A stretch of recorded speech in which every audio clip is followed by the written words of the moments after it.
देखिए हर खबर यहीं पर, सब्सक्राइब कीजिए TV9 भारतवर्ष।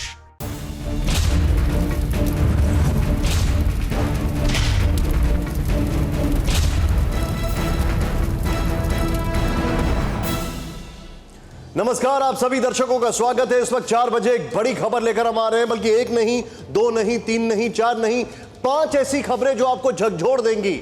और ये पांचों खबरें दिल्ली से ताल्लुक रखती हैं, देश की राजधानी से।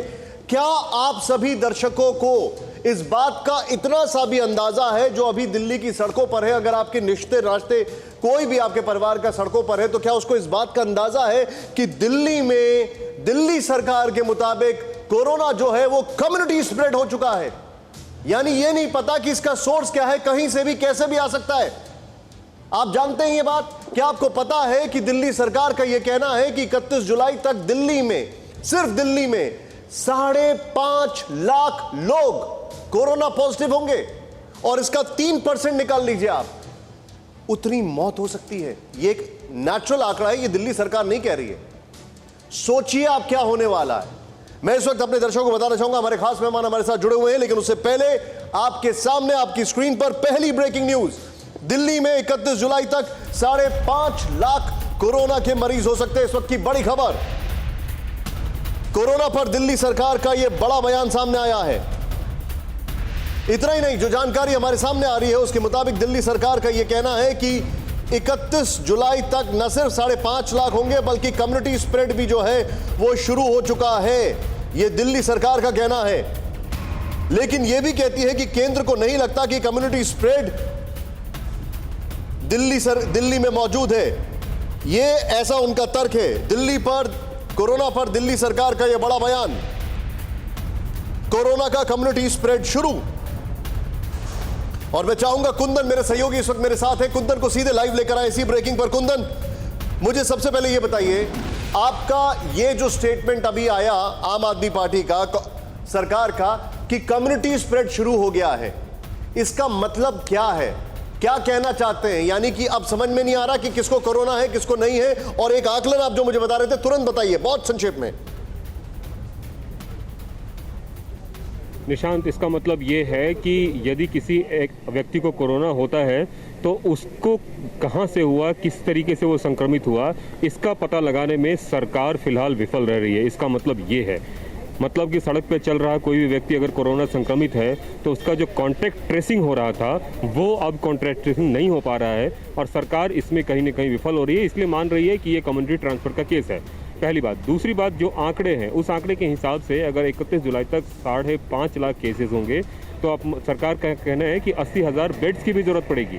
और अगर 80,000 बेड्स की ज़रूरत पड़ेगी तो आप सोचिए कि उतनी बड़ी तादाद में डॉक्टर्स कैसे आएंगे। अगर अभी दिल्ली की बात करें तो डीएमसी से रजिस्टर्ड डॉक्टरों की संख्या लगभग 70,000 है। ऐसे में उसी लेवल पे मेडिकल स्टाफ की ज़रूरत होगी, पैरा मेडिकल स्टाफ की ज़रूरत होगी और इन सभी के लिए समय बहुत ही कम है, क्योंकि आज की तारीख और 31 तारीख में आपने मुझे एक चीज बताई थी कुंदन, मुझे याद है 3% का आपने एक आंकड़ा मुझे बताया था कुंदन, हमें वो बताइए कि 3% मौत तो होती ही होती है। 5.5 लाख का 3% मतलब हम क्या देख रहे हैं अभी? देखिए निशांत, जो अभी तक का ट्रेंड हिंदुस्तान में देखने को मिला है, जो हेल्थ मिनिस्ट्री की जो डेटा आ रहा है उस डेटा में ये देखने को मिल रहा है कि 3% के आसपास लोगों की मौत हो रही है, चाहे वो देश के किसी भी जगह में हो। उस लिहाज से अगर हम देखें तो 5.5 लाख की आबादी में 3% मौत को भी हम जोड़ सकते हैं, कहीं ना कहीं उससे इनकार नहीं किया जा सकता, क्योंकि जितने मरीज संक्रमित हो रहे हैं उसके 14% को अमूमन एक ऐसा आंकड़ा है कि उनको हॉस्पिटल की जरूरत होती है। उसमें से 5% मरीज ऐसे होते हैं जिनको आईसीयू या फिर जिसको कह सकते हैं कि वेंटिलेटर की जरूरत होती है। क्या आपने ये सवाल पूछा? मरीज ऐसे हैं। कुंदन, मुझे एक बात बताइए, क्या आप उस प्रेस कॉन्फ्रेंस में मौजूद थे जब मनीष सिसोदिया प्रेस कॉन्फ्रेंस कर रहे थे बैजल साहब से मिलने के बाद? आप मौजूद थे? अभी भी जो कुछ भी एक बैठक चल रही थी, ऑल पार्टी मीटिंग, क्या आपने पूछा मनीष सिसोदिया से कि सर अब अनलॉक क्यों कर रहे हैं, अनलॉक क्यों रखा हुआ है, लॉकडाउन क्यों नहीं कर रहे हैं? इस पे सरकार की तरफ से अभी कुछ नहीं आया है। मनीष सिसोदिया ने सिर्फ इतना कहा कि लेफ्टिनेंट गवर्नर ने जिस तरह की बातें कही हैं हम उस हिसाब से आगे जो है दिल्ली में काम करने की कोशिश करेंगे। कहने का मतलब ये है कि जिस तरह से दिल्ली सरकार ने किया था कि दिल्ली के बाहर के लोगों को हम नहीं ट्रीट करेंगे, लेकिन लेफ्टिनेंट गवर्नर ने उनके बयान को पलट दिया, उनके फैसले को पलट दिया, तो उनका कहना था कि जो नया फैसला है उसके हिसाब से हम काम करेंगे। फिलहाल दोबारा से लॉकडाउन होगा या नहीं होगा इस बाबत किसी भी तरीके की कोई आधिकारिक पुष्टि उन्होंने नहीं की है, लेकिन हाँ इतना जरूर है कोई आधिकारिक पुष्टि नहीं की है। लेकिन क्या ये लॉकडाउन की स्थिति नहीं बनती है? दिल्ली में 5.5 लाख अगर बोला जा रहा है, मेरे साथ बने रहिए। सीधे दिल्ली की जनता जरा ध्यान से देखें। अभी बिपिन चौबे मेरे सहयोगी मेरे साथ है। बिपिन, मैं सीधे आपके पास जाऊंगा, मुझे यह बताइए अभी आप कौन सी सड़क पर मौजूद हैं, कहां कहां आप गए, और दिल्ली को इस बात का अंदाजा है कि नहीं है कि कम्युनिटी स्प्रेड हो रहा है? यह दिल्ली सरकार का कहना है। देखिए, ये अभी की डेवलपमेंट है, लोगों को अंदाजा नहीं है। और मैं दिल्ली के एम्स, कनॉट पैलेस, पुरानी दिल्ली, लक्ष्मी नगर इलाके से होता हुआ यहाँ पहुँचा हूँ और इस वक्त लक्ष्मी नगर की मार्केट पे हूँ और आपको तस्वीरें दिखाता चलो और बताता चलो कि क्या हालात हैं दिल्ली के। देखिए, दिल्ली के लोग अभी इस बात की ये समझते हैं कि ये गंभीर बीमारी है, इससे बचना मुश्किल है, लेकिन उसके बावजूद जो एहतियात बरतना चाहिए वो एहतियात नहीं बरती जा रही है। और यही वजह है कि देखिए, दुकानों पर भीड़ है, गलियों में भीड़ है, रोडों पर गाड़ियों का रेला निकल चुका है। जो जहां है वो अब नॉर्मल लाइफ में लौट चुका है, ये सब कुछ भूलते हुए कि कोरोना पैर पसार रहा है और बहुत तेजी से पैर पसार रहा है। और हालात अगर ऐसे रहे तो दिल्ली के लिए बहुत बड़ी मुश्किल होने वाली है। सड़कों पर आप गाड़ियों का रेला देखिए, पब्लिक की भीड़ देखिए, दुकानें पूरी तरह से दिल्ली की खुल चुकी हैं। यानी जनजीवन सामान्य करने का सरकार की जो कोशिश थी वो जनजीवन सामान्य होता नजर आ रहा है, लेकिन ये आत्मघाती है, ये सुसाइडल है दिल्ली वालों के लिए। और दिल्ली वाले अगर नहीं संभले, इसी तरह से निकलते रहे, जनजीवन असामान्य हुआ, तो आप देख रहे हैं कि जो अंदाजा मनीष सिसोदिया ने लगाया उससे भी गंभीर परिणाम भुगतने पड़ सकते हैं। जी निशांत, आप मुझे यह समझाइए कि आप दिल्ली में कहां कहां गए, आपने क्या क्या देखा, बहुत संक्षेप में, उसके बाद मैं आगे बढ़ूंगा। देखिए, मैं दिल्ली के एम्स इलाके में गया, वहां बस स्टॉप्स में भीड़ है, बसों में भीड़ है। उसके बाद मैं पुरानी दिल्ली जामा मस्जिद के इलाके में गया, वहां भी दुकानें खुली हुई हैं और आमतौर पर जामा मस्जिद की सकरी गलियों में जैसी भीड़ होती है निशांत, वैसी भीड़ देखने को मिली। कनॉट पैलेस के जनपद मार्केट में भीड़ है और लक्ष्मी नगर जिस मार्केट में मैं खड़ा हूं वहां के हालात आप देख रहे हैं। और यह हालात बताने के लिए काफी हैं कि लोग अब पूरी तरह से कोरोना का डर उनके मन से खत्म हो चुका है। और अगर ये डर नहीं रहा तो आप समझ सकते हैं कि स्थिति क्या होने वाली है। बहुत विस्फोटक स्थिति अकेले दिल्ली में, और ये स्थिति अगर दिल्ली में रही तो बाकी राज्यों में भी हालात इससे इतर नहीं होंगे।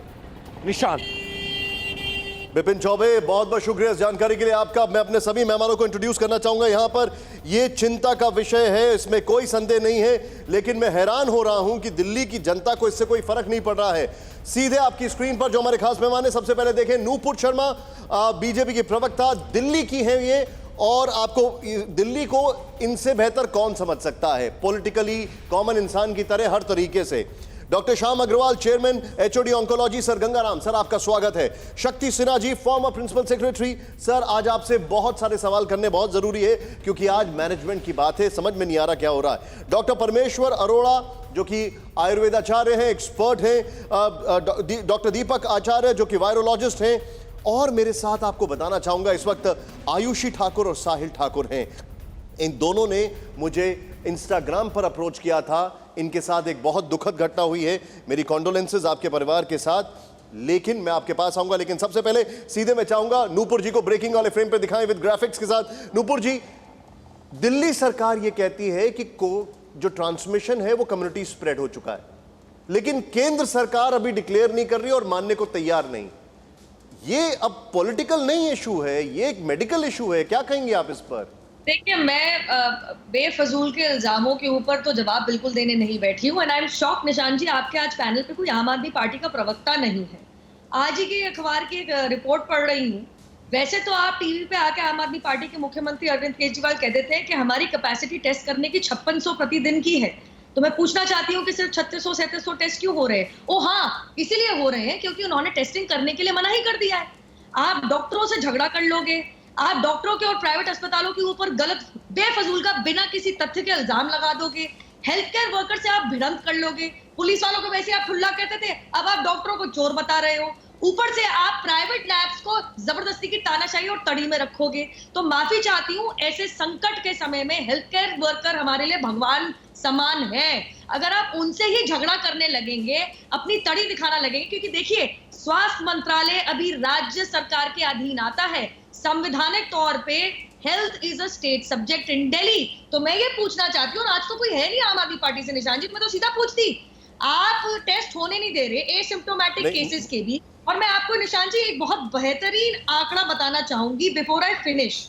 This is very interesting, and अगर आप स्क्रीन पैन करेंगे तो देखेंगे, ये आयुष्मान भारत मंत्रालय के एक ऑफिशियल अफसर के ट्विटर अकाउंट पे से मैंने ये कॉपी किया है, ध्यान से देखिएगा। Contacts tested for confirmed case, मतलब कि कॉन्टैक्ट ट्रेसिंग, जिससे पता चलता है कि वेदर ये कम्युनिटी स्प्रेड पे पहुंचा है, नहीं पहुंचा है, या स्टेज 2 पे ही है। इसमें आप देखेंगे तो सबसे ज्यादा कॉन्टैक्ट ट्रेसिंग कर्नाटका में हो रही है, लगभग 47.4 पीपल। सबसे कम दिल्ली में हो रही है 2.1 पीपल। मतलब कि तमिलनाडु, उत्तर प्रदेश, मध्य प्रदेश, राजस्थान, सारे यहाँ तक महाराष्ट्र में भी। नूपुर जी मैं रोकूंगा आपको। नूपुर जी एक मिनट नूपुर जी फुल स्क्रीन पर नूपुर जी को दिखाइए, वो जो कुछ दिखाना चाह रही है उनको फुल स्क्रीन पर दिखाइए प्लीज। नूपुर जी दिखाइए। हाँ, ये देखिए, this is official figures given by an official of Ayushman Bharat, मतलब के हेल्थ मिनिस्ट्री ऑफ इंडिया। साफ इसमें आंकड़े आपको ये बताएंगे।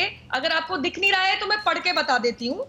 साफ आंकड़े, ये चार्ट है, ये उन्होंने ट्वीट किया है, ओएसडी है, he is an official on special duty at the Ayushman Bharat Yojana, ministry of health. Karnataka contact tracing, मतलब अगर मैं सपोजिंग संक्रमित हो जाती हूं तो मेरे करीबन 47 कॉन्टैक्ट्स को ट्रेस करके टेस्ट किया जाएगा कर्नाटका में। तमिलनाडु में 14.4, उत्तर प्रदेश में 9.8, मतलब लगभग 10 कॉन्टैक्ट्स पॉजिटिव कोरोना वायरस के मरीज के ट्रेस करके टेस्ट किए जाएंगे। दिल्ली में सबसे कम है 2.1, महाराष्ट्र में भी इससे ज्यादा है 2.3 जी। तो जब आप टेस्ट ही नहीं करेंगे तो ऑब्वियसली कम्युनिटी स्प्रेड। आप, माफी चाहती हूँ, टेस्ट आप किसी का होने नहीं दे रहे हैं जी। आपने पूरी दिल्ली खोल दी।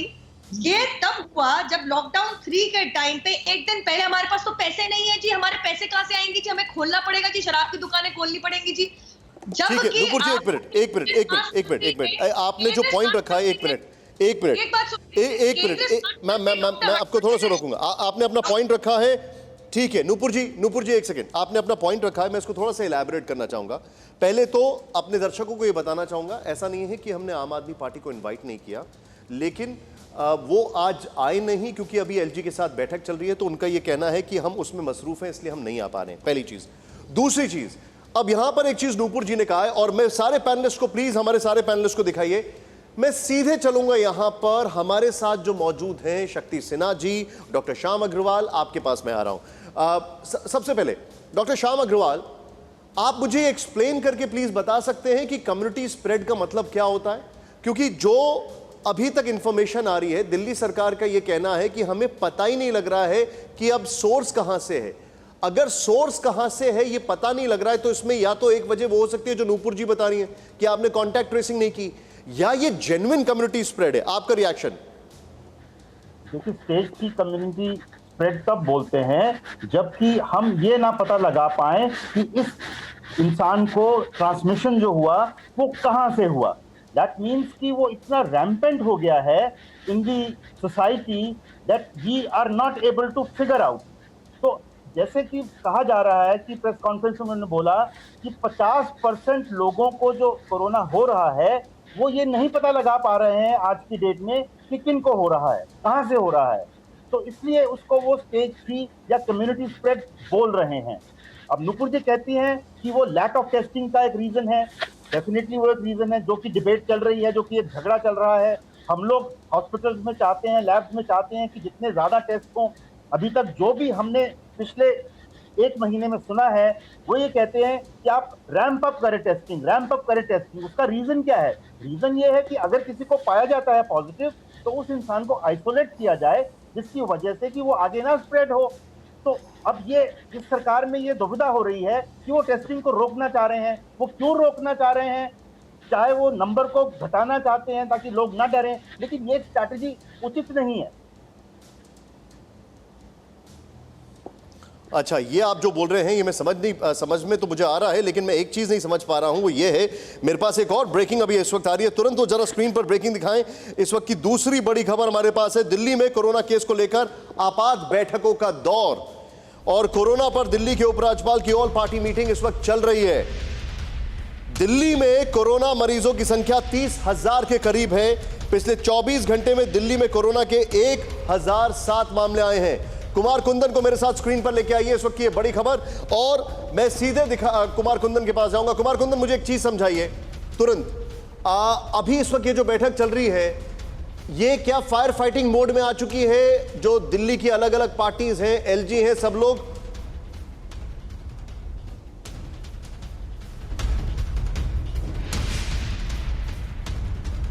कुमार कुंदन का मेरे तक आवाज नहीं आ पा रही है, मुझे लग रहा है, लेकिन हम उनके पास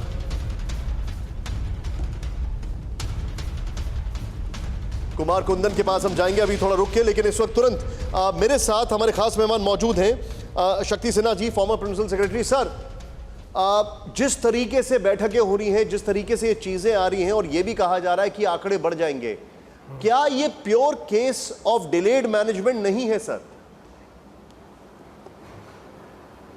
एकदम है। आप देखिए, लॉकडाउन हुए 2.5 महीना हो गया। 2.5 महीने क्यों लॉकडाउन किया गया था?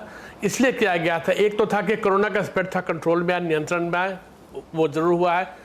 दूसरा कि सरकारों को मौका मिल जाए अपने मेडिकल फैसिलिटीज बढ़ाने के लिए। बेड्स आपको पता है कितने हैं?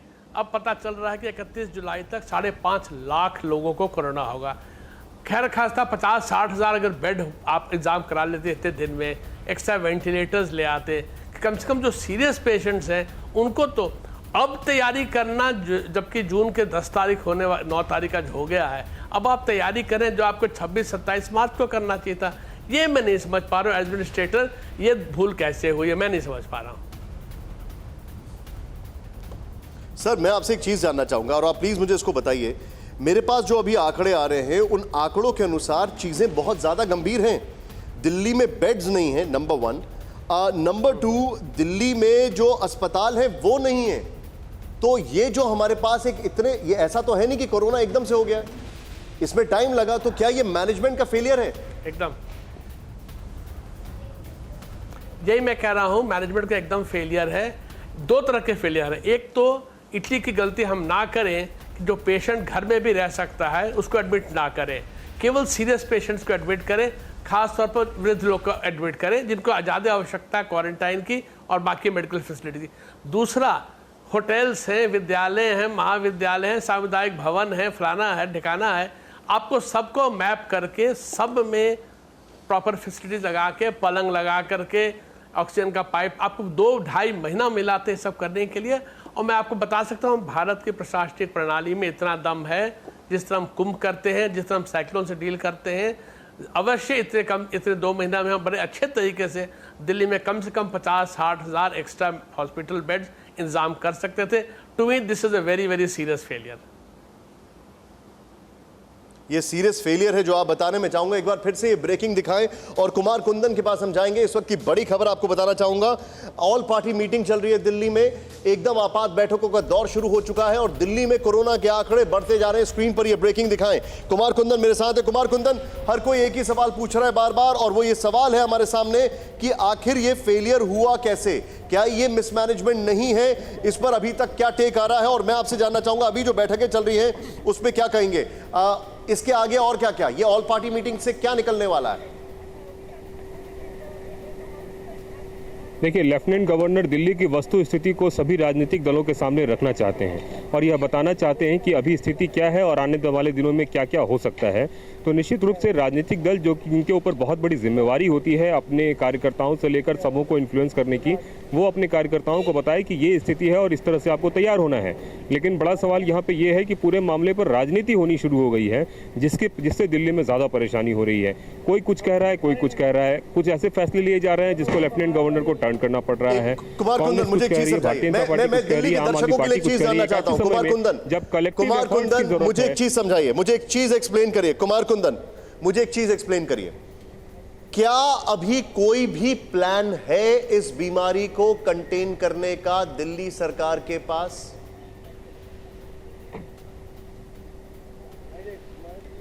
दिल्ली सरकार पहले से भी बार बार कह रही है कि हम केंद्र सरकार के गाइडलाइन पे चल रहे हैं और अपने तरीके से जो कुछ भी हो रहा है हम कर रहे हैं।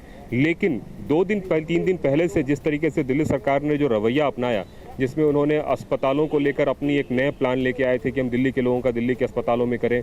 उस प्लान को लेफ्टिनेंट गवर्नर ने ओवर रूल कर दिया। अब दिल्ली सरकार का ये कहना है कि हम जो बढ़िया करने के लिए कर रहे हैं, लेफ्टिनेंट गवर्नर उसको ओवर रूल कर रहे हैं। तो परेशानी निशान ये आ रही है कि जो समय जब कलेक्टिव एफर्ट्स का था, उस समय लोग अलग अलग राहें चल रहे हैं और उसका परिणाम दिल्ली में दिख रहा है कि क्या हो रहा है और सब कुछ आउट ऑफ कंट्रोल होता जा रहा है। शायद यही वजह है कि सरकार भी कह रही है कि ठीक है। थैंक यू कुमार कुंदन, इस जानकारी के लिए आपका बहुत बहुत शुक्रिया। मैं आपको इससे ज्यादा परेशान नहीं करूंगा। अब आप उस मीटिंग को कवर करें और उससे अगर कोई बड़ी खबर आती है तो तुरंत हमें बताएं, हम आपके पास आएंगे। कुमार कुंदन, आपका बहुत बहुत शुक्रिया। मैं सीधे चलूंगा, मेरे साथ परमेश्वर जी मौजूद हैं और मेरे साथ एक वायरोलॉजिस्ट भी मौजूद है। परमेश्वर जी, ऐसी सिचुएशन में क्या प्लान होना चाहिए, कैसे कंटेन किया जाए, कैसे मैनेज किया जाए, क्या किया जाए? देखिए निशांत, सबसे पहले तो मैं ये कहना चाहूंगा, सरकार से हाथ जोड़ के अपील करना चाहूंगा कि जो स्थिति है उसको सच्चाई के साथ जो है वो लोगों तक पहुंचाया जाए। आप टीवी पर बैठ करके ये नहीं कह सकते हमारी पूरी तैयारी है, कोई घबराने की आवश्यकता नहीं है, लक्षण नहीं होते, कुछ नहीं होता, 3-4 दिन में ठीक से हो जाता है। आप देखिए, आप उन लोगों की बात कर रहे हैं जिनकी इम्यूनिटी बहुत अच्छी है, वो 80% लोग हो सकते हैं। लेकिन जैसे आप बता रहे हैं कि अगर हम 20% लोगों की भी चिंता करें, वो लोग जो हमारे बुजुर्ग हैं, वो लोग जो हमारे बीमार हैं, अगर ये वहां तक वायरस पहुंच गया तो आपकी स्थिति जो है बहुत भयानक हो सकती है। तो पहले तो आप बैठ करके लोगों को, ठीक है, इस नाम पे कि वो पैनिक ना हो, गलत इंफॉर्मेशन मत दीजिए कि हमारी तैयारी है। नंबर 2, आपको इस समय थोड़ा सा जो हमारे इंस्ट्रक्शंस थे, जैसे जिसमें हम बोलते थे कि बाहर मत जाइए, वो भी आपने खोल दिया। आपने मंदिर की क्या अर्जेंसी थी, रेस्टोरेंट की क्या अर्जेंसी थी, आपकी मॉल्स की क्या, ये सब लग्जरी आइटम्स हैं। आप भगवान को घर पे बैठ के पूजिए, लेकिन आपने इतनी संवेदनहीनता दिखाई सरकार ने कि ये आइटम जो नॉन एसेंशियल आइटम थे उनको भी खोल दिया। और आप पहले कैंपेन चला रहे थे बाहर मत जाइए, मंदिर आप भेज रहे हैं। नंबर 2 पे मास्क लगा करके जाइए। नंबर 3 आपने बोला स्वच्छता का ध्यान रखिए। उसके बाद जो आता है, मुझे लगता है आज वो टाइम आ गया जब हम इस कैंपेन को इन 3 चीजों से आगे बढ़ाएं और ऐसा बढ़ाएं कि जिससे जो है, जो अगर हम इन्फेक्टेड, पहली बात तो हो ना, अगर हो जाते हैं तो देखिए निशांत, आज हमारे पास आयुर्वेद के माध्यम से कुछ ऐसी चीजें हैं जो हम अगर प्रिकॉशनरी करते हैं, बहुत सिंपल, दिन में 2 बार गर्म पानी पीजिए, आप काली मिर्च, लौंग और अजवाइन चूसिए, आप हल्दी नमक के पानी के गरारे कीजिए, आप हल्दी नमक के पानी की भाप लीजिए और थोड़ा सा अजवाइन और ये सब चीजें जो अदरक है, काली मिर्च है, सौंठ है, उनका काढ़ा पीजिए। मुझे ऐसा लगता है कि अगर ईश्वर ना करे हमारे को वायरल एक्सपोजर भी मिलता है तो हम 5 दिन कम से कम उस वायरस को अपने मुंह में, अपनी नाक में जगह ना दें कि वो मल्टीप्लाई होकर इतना बन जाए कि फिर हमसे संभाला ना जाए। आपको रोज डॉक्टर परमेश्वर, आप मेरे साथ बने रहिए। Nupur ji please stand by. Doctor Shyam Agarwal please stand by. मैं एक ऐसी खबर अब से 3 मिनट के अंदर लेकर आने वाला हूं जो आप लोगों को अंदर से झकझोर देगी, और ये सबसे ट्रॉमेटिक एक्सपीरियंस है। एक केस स्टडी जो हम आपको दिखाएंगे, लेकिन उससे पहले दीपक आचार्य जी, मैं चाहूंगा पहला वाला ग्राफिक्स प्ले करें जो शुरुआत में हमने बात की थी कम्युनिटी स्प्रेड की। दीपक आचार्य जी, क्या आपको लगता है कि भारत में कम्युनिटी स्प्रेड होना शुरू हो चुका है? यस निशांत जी, कम्युनिटी स्प्रेड होना शुरू हो चुका है। और मैं अहमदाबाद से आता हूँ, यहाँ पर भी रिपोर्ट्स आनी शुरू हो गए। टास्क फोर्स जो यहाँ पर बना है, इन्होंने इस बात को डिक्लेयर किया है कि यहाँ पर कम्युनिटी स्प्रेड होना शुरू हो चुका है। एट द सेम टाइम, लेकिन दीपक आचार्य जी, मैं आपको एक चीज बताना चाहूंगा। दीपक जी मुझे एक चीज बताइए। अभी एक रिपोर्ट आई है, situation report, data received on 8 जून। उसमें भारत में अभी भी यही कहा जा रहा है कि क्लस्टर ऑफ केसेस है, कम्युनिटी स्प्रेड इसको नहीं कहा जा रहा है। On the contrary, Bangladesh, Indonesia में कम्युनिटी ट्रांसमिशन उन्होंने डिक्लेयर कर दिया है। लेकिन ये जो रिपोर्ट आई है इसमें अभी भी क्लस्टर ऑफ केसेस कहा जा रहा है। आप क्या कहेंगे इस पर? निशान जी, 700 डिस्ट्रिक्ट का एवरेज आप देखेंगे, उसमें से 20 डिस्ट्रिक्ट ऐसी हैं जिसमें 70% केसेस हैं कोरोना के। तो आप क्लस्टर समझ सकते हैं यहाँ पर। और इन 20 डिस्ट्रिक्ट्स में से भी 5 सिटीज को आप काउंट कर लेंगे तो इंडिया का जो 50% कोरोना जो है, ये यहाँ पर इस जगह पर, इन इलाकों में, इन इलाकों को खोल दिया जाना अपने आप में बड़ा इस समय चिंता का विषय है।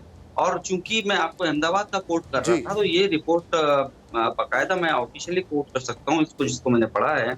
और सरकार के टास्क फोर्स ने इस बात को बताया है कि बाकायदा यहाँ पर कम्युनिटी ट्रांसमिशन शुरू हो चुका है। दूसरी जो गुड न्यूज जिसको कह सकते हैं वो ये भी है कि पुराने इलाकों में एक चीज है। सर मैं आपसे एक चीज जानना चाहूंगा। सर एक चीज मुझे बताइए, जो मेरे पास सबसे 5 राज्य जो सबसे ज्यादा प्रभावित है उनमें से हर 10 लाख की आबादी में मौतों का एक आंकड़ा है। और आप मुझे प्लीज थोड़ा बताइए, हमारे जितने भी दर्शक हैं जरा ध्यान से सुनिएगा आप, नंबर 1 पर दिल्ली आ रहा है। दिल्ली में जो मामले हैं उन मामलों की अगर कंपैरिजन किया जाए तो हर 10 लाख में 41 की मौत हो रही है, ये इसमें आंकड़ा है। महाराष्ट्र में हर 10 लाख में 25 की मौत है। और इसके बाद गुजरात तीसरे नंबर पर हर 10 लाख में 18 की मौत है। और तमिलनाडु हर 10 लाख में 4 की मौत रहे और राजस्थान में हर 10 लाख में 3 की मौत है। दिल्ली में ये जो आंकड़ा इतना ज्यादा बड़ा है, इसके पीछे क्या वजह हो सकती है दीपक आचार्य जी? जितना एक्सपोजर होगा निशांत जी, उतना ही ये प्रॉब्लम बढ़ेगी। जितनी तरह से लोग बाहर निकलेंगे, जितना फैलाव होगा इस प्रॉब्लम का, उतने केसेस सामने निकल कर आएंगे। सीधी सी बात है। जो कंटेन सर मैं आपको थोड़ा सा रोकूंगा। श्याम अग्रवाल जी मुझे एक चीज एक्सप्लेन करिए सर, क्या ये भी पॉसिबिलिटी है कि जितना कम इलाज होगा उतनी ज्यादा मौतें होंगी? क्या ये भी हो सकता है डॉक्टर श्याम अग्रवाल सर? देखिए, इलाज के नाम पे हमारे पास दवाएं जो हैं वो तो इस्तेमाल की ही जाती हैं। प्लाज्मा थेरेपी है, हाइड्रोक्सीक्लोरोक्विन है। नहीं, मैं sir sorry, I'll rephrase my question। मैं ये आपसे पूछना चाह रहा हूं कि क्या ये संभव है कि जितना कम मतलब अगर लापरवाही जितनी ज्यादा होगी उतनी मौतें होंगी, क्या मैं ये कह सकता हूं? खांसी हो रही है, बुखार हो रही है, तो उसको समय पे हॉस्पिटल तो आना ही पड़ेगा।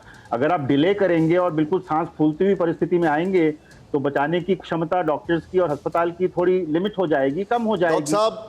डॉक्टर साहब मैंने आपसे ये सवाल इसलिए पूछा था क्योंकि मेरी ये तीसरी ब्रेकिंग है, जरा ध्यान से दोगे। लेडी हार्डिंग अस्पताल पर बड़ा आरोप इस वक्त, बड़ी खबर, लापरवाही से हुई कोरोना संक्रमित मरीज की मौत। लेडी हार्डिंग अस्पताल में कोरोना मरीज की अनदेखी का आरोप।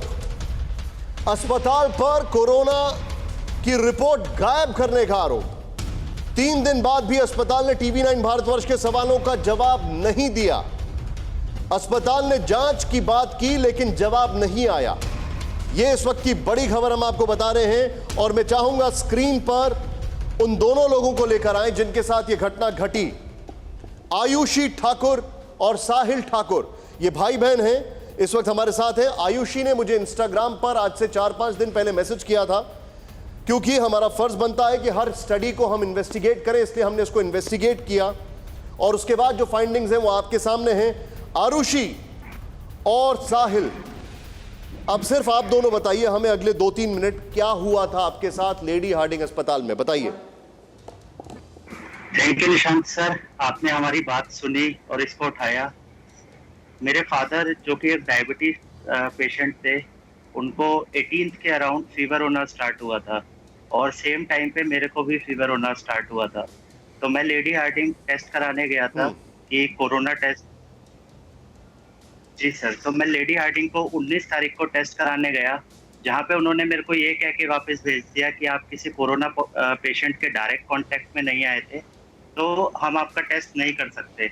मैं 19th को लेडी हार्डिंग गया था और उसमें इन्होंने क्लियरली लिखा है कि you are not in the direct contact of a COVID patient, तो दिल्ली में टेस्टिंग किट की कमी है तो हम आपका इलाज नहीं कर सकते।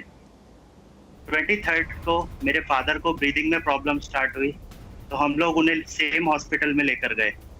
वहाँ पे डॉक्टरों का रवैया ये था कि हम इन्हें एडमिट नहीं कर सकते क्योंकि इनकी हालत जो है वो क्रिटिकल नहीं है। बट जब उन्होंने मेरे फादर का ऑक्सीजन लेवल चेक किया बॉडी का तो उनका ऑक्सीजन लेवल बहुत कम था, तो उन्होंने उन्हें एडमिट कर लिया और उन्हें इमरजेंसी में एडमिट किया। उन्हें नॉर्मल पेशेंट्स के साथ नॉर्मल डायबिटिक पेशेंट की तरह ट्रीट किया उन्होंने, क्योंकि उनका शुगर लेवल हाई था। सेम डे उन्होंने उनका कोविड टेस्ट के लिए सैंपल लिया और 2 दिन बाद उन्होंने हमें 25 तारीख को बताया कि आपका सैंपल खो गया है, हमें दोबारा से रीटेस्ट करना पड़ेगा। 25 तारीख को उन्होंने दोबारा सैंपल ले लिया। 26 तारीख को मॉर्निंग में उन्होंने सैंपल लिया और 27 तारीख को उसकी रिपोर्ट आई है शाम को, और उसके 2 घंटे बाद मेरे फादर की डेथ हो गई। तो सर, जो डॉक्टरों की तरफ से लापरवाही हुई है वो बहुत ज्यादा हुई है। 25 तारीख को मेरे फादर को बहुत हाई फीवर था, तो मेरी सिस्टर नर्स रूम में गई और उनसे कहा कि फादर को मेरे फीवर है, तो उन्होंने कहा कि हम थोड़ी देर में आके मेडिसिन देते हैं। उन्होंने पीपीई किट नहीं पहन रखी थी। 3 घंटे तक एक मिनट मैं आपको रोकूंगा, माफी चाहता हूं। आयुषी, साहिल ने ये जो बात बताई, आपके साथ जो अनुभव हुआ था अस्पताल में वो आप खुद बताएं, जैसा आपने मुझे इंस्टाग्राम पे बताया था, बताइए। सर 25 को मेरे फादर को हाई फीवर हुआ था 102, जिसमें मैंने सिस्टर रूम में जाके उनसे बोला कि इन्हें फीवर हो रहा है तो आप कोई मेडिसिन दे दीजिए। ये 5 o'clock की बात है। तो उन्होंने 2-3 घंटे तक ऐसे ही करते रहे कि अभी दे रहे हैं थोड़ी देर में, कि अभी हमने पीपी किट नहीं पहनी, क्योंकि ये वो बोल रहे हैं कि बहुत ज्यादा गर्मी है तो हम बार बार एक पेशेंट के लिए नहीं पहन सकते। तो फिर उन्होंने 7-8 बजे के करीब फिर मैं खुद दोबारा गई जब डॉक्टर नर्स के रूम में, तो फिर उन्होंने मुझे कहा कि आप खुद दे दो क्योंकि हम नहीं आ सकते वहां पे। जी 26 को सर मेरे फादर को वेंटिलेटर पे शिफ्ट कर दिया गया और वेंटिलेटर की जो सक्शन मशीन थी वो ठीक से काम नहीं कर रही थी। उन्होंने पाइप जो है वो वेंटिलेटर का फादर के मुंह में डाला और उसके बाद उन्होंने ऑक्सीजन लेवल कुछ चेक नहीं किया। जब हमने डॉक्टरों को इस बारे में बोला कि उन्हें ऑक्सीजन सप्लाई पूरी नहीं जा पा रही है तो दे शाउटेड ऑन अस और बोले कि आप बाहर जाके खड़े होइए। और सेम टाइम पे मेरे फादर कुछ लिखने की कोशिश कर रहे थे, वो हमें बताना चाह रहे थे कि उन्हें ऑक्सीजन पूरी नहीं आ पा रही है। तो ये बात उन्होंने हमें लिख के भी बताने की कोशिश करी। थोड़ी देर बाद डॉक्टरों की एक टीम आई, वो वेंटिलेटर्स काउंट कर रही थी कि कितने वेंटिलेटर्स उनके खाली है और कुछ कितने वेंटिलेटर उनके भरे हुए हैं। तो मेरे फादर को देख के बोलते हैं वो कि अभी ये भी जाने वाला है और इसका वेंटिलेटर खाली हो जाएगा।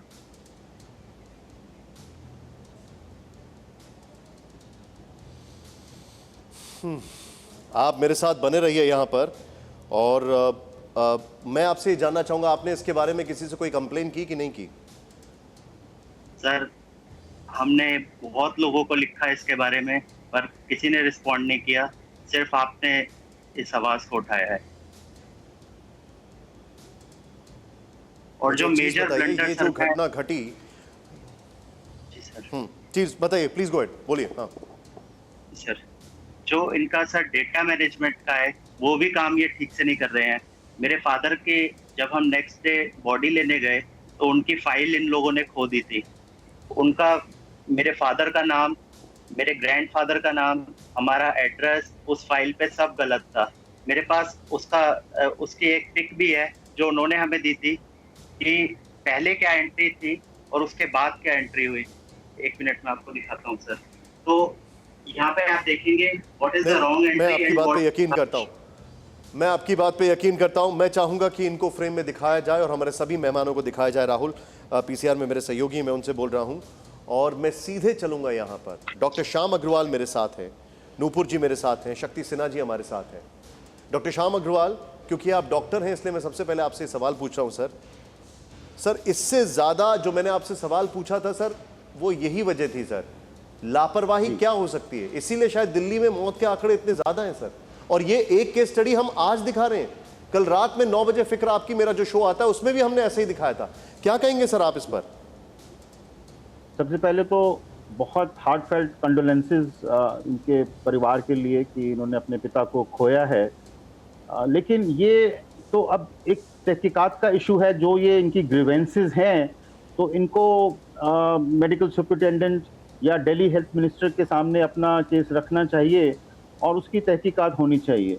लेकिन हर हॉस्पिटल में अब एक ट्रायज एरिया बन गया है जहाँ पे कि फीवर और ऐसे जो पेशेंट्स आते हैं उनको स्क्रीन करके कोविड टेस्ट किया जाता है और उसके अकॉर्डिंगली उनको सेग्रीगेट किया जाता है between non Covid ward and a Covid ward, ताकि जो कोविड के जो पेशेंट्स हैं उनको पीपीई डाल के अलग से बिल्कुल जो इलाज होना चाहिए वो पूरी तरीके से इलाज किया जाए। आज उन्होंने, दिल्ली सरकार ने लगभग 20% बेड्स रिजर्व किए हैं, लेकिन जो आंकड़े निशांत आप बता रहे हैं, अगर वो भयंकर रूप इस मर्ज ने ले लिया अगले 1-2 महीने के अंदर, तो मेरा तो ये ख्याल है कि लगभग 50-60% बेड हर एक हॉस्पिटल के जो हैं वो रिजर्व हो जाने चाहिए फॉर कोविड ट्रीटमेंट। और उसके लिए दिल्ली सरकार को, ठीक है, मैं डॉक्टर अग्रवाल, बजाय इससे कि उनसे झगड़ा करें। डॉक्टर अग्रवाल यहाँ पर एक और चीज है, डॉक्टर अग्रवाल एक और चीज है सर, डॉक्टर अग्रवाल यहाँ पर एक और चीज है, वो एक एडमिनिस्ट्रेटिव वाला सवाल है जो कि मैं नूपुर जी से भी पूछूंगा अभी। नूपुर जी, ये केस आपने सुना, अब आप देखिए इसमें कोई इंसान कहां जाएगा? ये लेडी हार्डिंग अस्पताल का एक एग्जाम्पल है, ऐसे कई एग्जाम्पल्स आ रहे हैं और हम लोग दिखा रहे हैं, क्योंकि ये दोनों मेरे साथ इंस्टाग्राम पे जुड़े थे, इसलिए मैं ये संभव हो पाया इसको इन्वेस्टिगेट करके। और लेडी हार्डिंग कोई जवाब नहीं दे रहा है इस पर, वो they are saying we are investigating, और ऐसे न जाने कितने केसेस हो जाएंगे। क्या कहेंगे आप इस पर?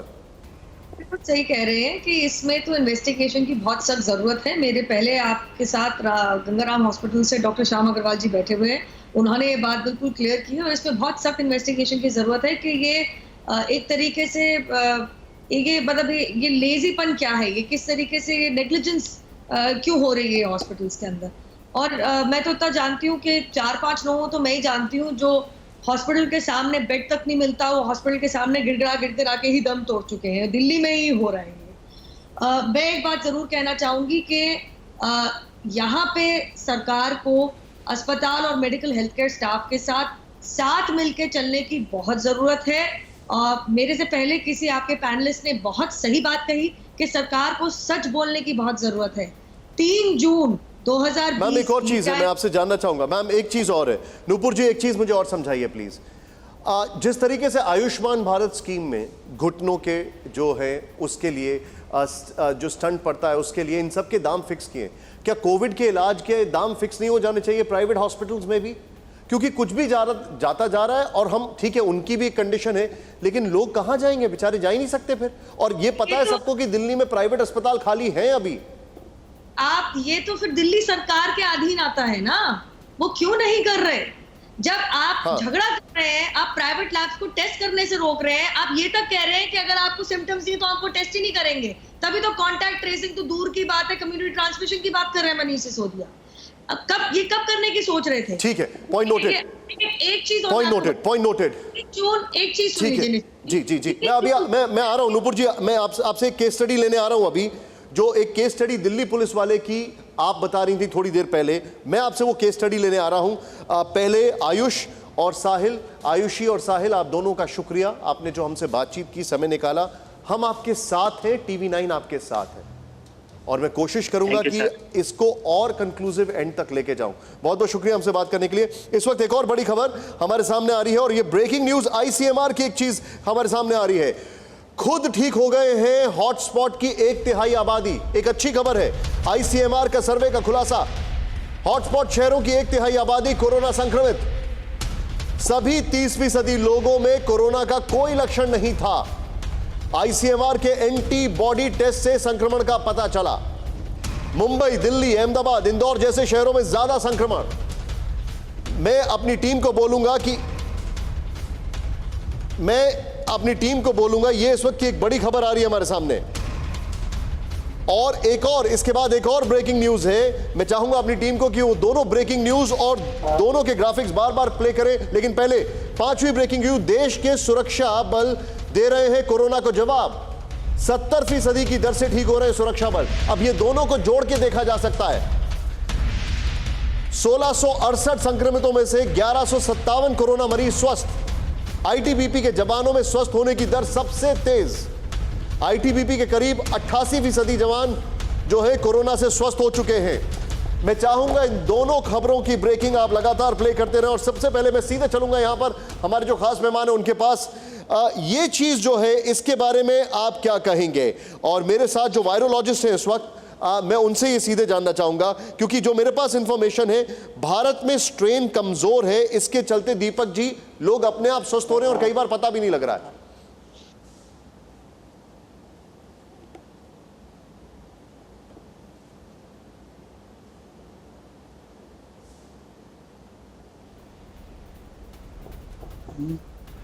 दीपक आचार्य जी, क्या मुझे सुन सकते हैं?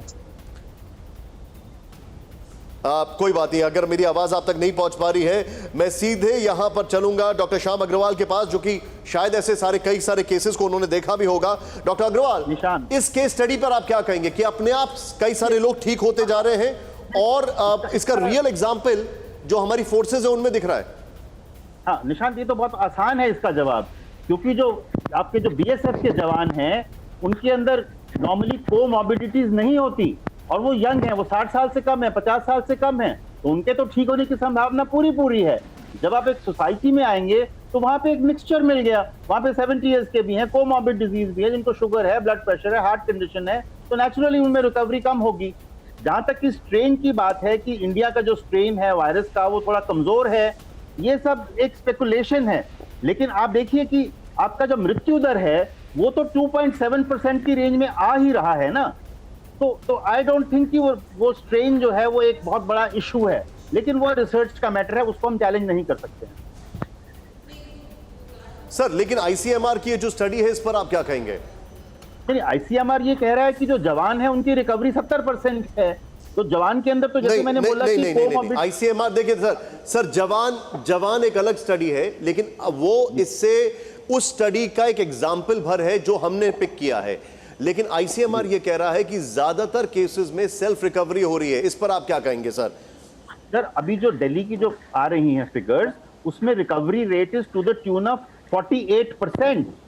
तो अभी वो रिकवरी उस 40% 48% की रेंज में जा रही है। बाकियों का हमें मालूम नहीं है, जो बाकी जो हमारे जो पेशेंट्स बचे हुए हैं क्या वो रिकवर करेंगे या नहीं रिकवर करेंगे, लेकिन जो इंटरनेशनल और नेशनल फिगर्स हैं उनमें चांसेस यही हैं कि 95-97% लोग रिकवर करेंगे, क्योंकि आपका जो मोर्टेलिटी रेट है वो केवल 3% की रेंज में आ रहा है। लेकिन एक्चुअल फिगर्स तो तभी आएंगी, ठीक है, पॉइंट नोटेड सर, पेशेंट का फैसला हो जाएगा। Point noted. परमेश्वर जी आपका इस पर क्या टेक है सर? आईसीएमआर की स्टडी कह रही है कि ये जो सर्वे है कि कई लोग अपने आप रिकवर हो रहे हैं और ये एक बहुत अच्छी खबर के तौर पर हम इसको ले रहे हैं सर, आपका इस पर क्या टेक है? देखिए निशांत, ये तो हम शुरू से बोल रहे हैं कि जो ये वायरस है, ये इससे संक्रमित लोग जो हैं 80% ये सिम्टोमेटिक हैं। वो अपने आप पहले से हमको मालूम है कि ये वायरस कमजोर है और 80% लोग को कोई सिम्टम नहीं दे पा रहा। लेकिन हमारे लिए चिंता का विषय ये है कि जो बाकी बचे लोग हैं, जो इम्यूनो कॉम्प्रोमाइज लोग हैं, उनकी कैसे हम रक्षा कर पाएंगे, उनको कैसे हम बचा पाएंगे। तो क्योंकि हम इंडिया के निवासी हैं जहां पे 135 करोड़ लोग हमारे सामने हैं, उसमें बहुत सारे लोग, लाखों की संख्या में लोग जो है वो रोगी हैं, लाखों की संख्या लोग हमारे बुजुर्ग हैं।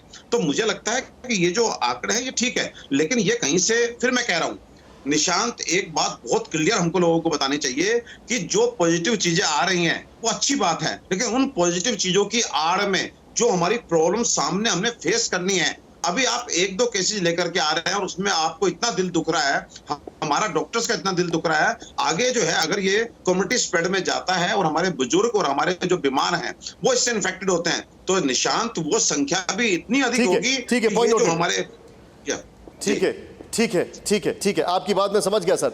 मैं नूपुर से ये जानना चाहूंगा, नूपुर जी ऐसी कई केस स्टडीज थी जो कि आप पुलिस में मुझे बता रही थी और मैं चाहूंगा पुलिस वाला ग्राफिक्स यहां पर प्ले किया जाए, उस पर आप क्या कहेंगे? देखिए निशांत जी, मैं कोई डॉक्टर नहीं हूँ, लेकिन अगर आप ये कह रहे हैं कि ज्यादातर केस एसिम्प्टोमेटिक है और उनको कुछ होता ही नहीं है, तो इसका मतलब तो यही है कि मतलब कि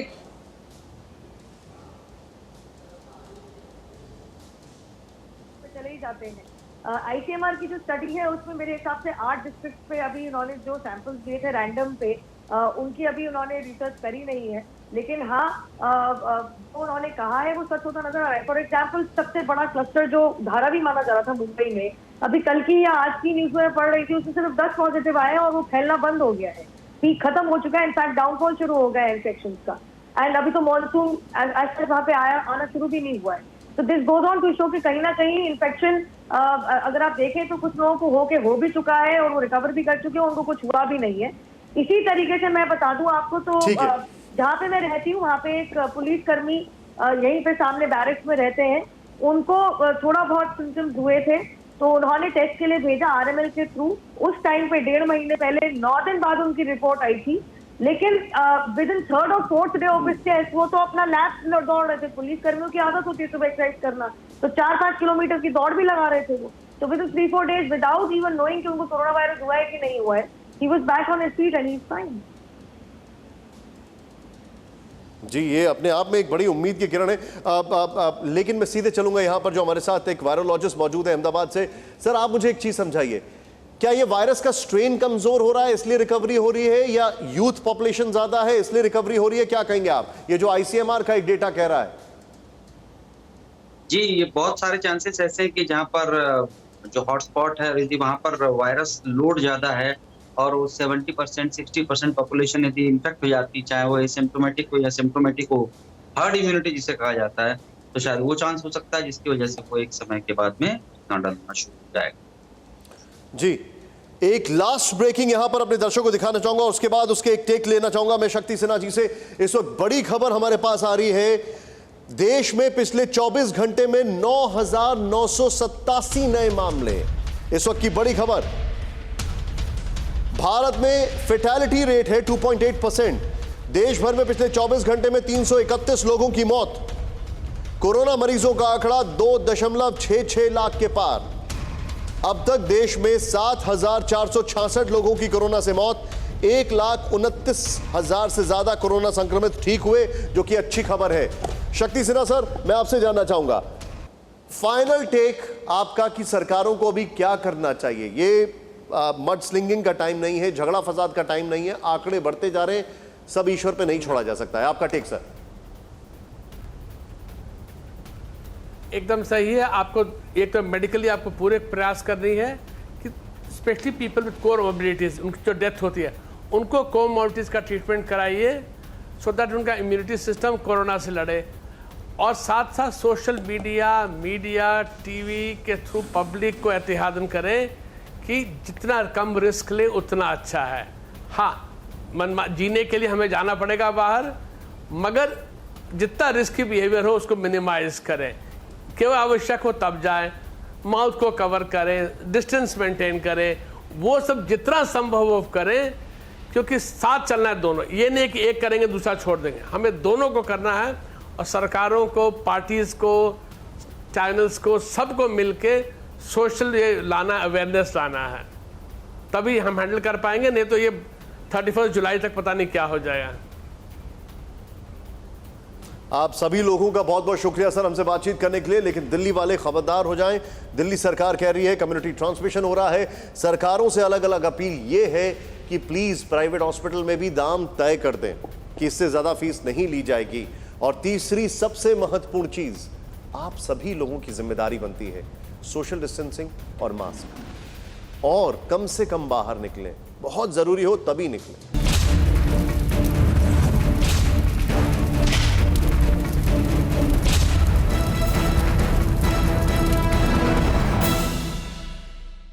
TV9 network, 6 languages, Hindi, English, Telugu, Kannada, Marathi and Gujarati.